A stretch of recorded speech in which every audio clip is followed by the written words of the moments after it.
totally not going to happen nowadays.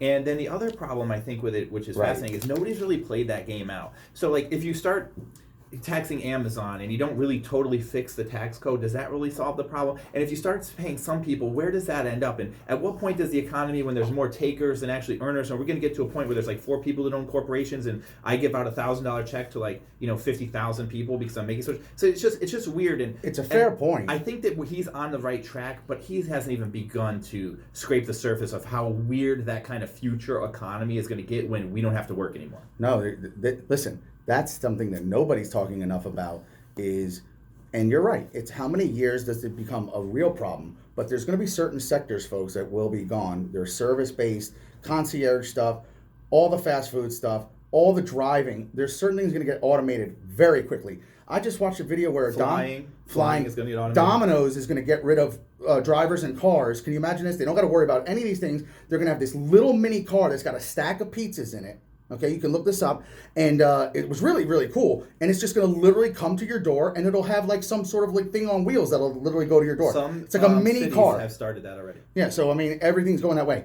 What happens to American society when there's already a lot of people out of work, a lot of people on Social Security for whatever? What happens when you add millions more to that? And I don't think we're ready for that. So either they're going to be homeless, stealing, breaking into your house, shooting people in stores. I don't know what's going to happen. You may have to give $1,000 to people to just keep shit low. But $1,000 isn't enough, number one. It is not enough. For a simple analogy that anyone can understand, we've all played Monopoly. Capitalism is Monopoly. So at the end of a Monopoly game, what happens? One person has all the money. Right. That's how capitalism happens. So you can smash up the big corporations all you want, which we don't even do anymore, number one. No, we love them. But you're not going to be able to smash up enough corporations to stop capitalism, which is a huge engine, which is funneling all the money to the top. So look, luckily we're not going to be alive to deal with it. But one day, the Walton family that owns Walmart, the Gates family, and some other big shareholders, and Apple and Google and a few other big companies are going to have all the money. And then what's everybody else going to do? I mean, you're just going to stand in line and Google throws a loaf of bread over the wall? I mean, I don't know how that's going to work. Right? No, you're going to get a loaf of bread dropped to you from a fucking drone from 7-Eleven. Exactly. We haven't even talked about that. All right, so, and then John Hickenlooper, another guy who I think they booed him when he talked about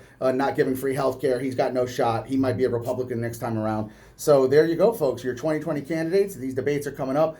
Obviously, you're going to want to tune in to see what these people think. And Democrats Rock 2019 Boom. Summer Tour. All right. 2 days. We'll go into a little break ski over here. Sounds good. And this is about the time now where you want to load your rig.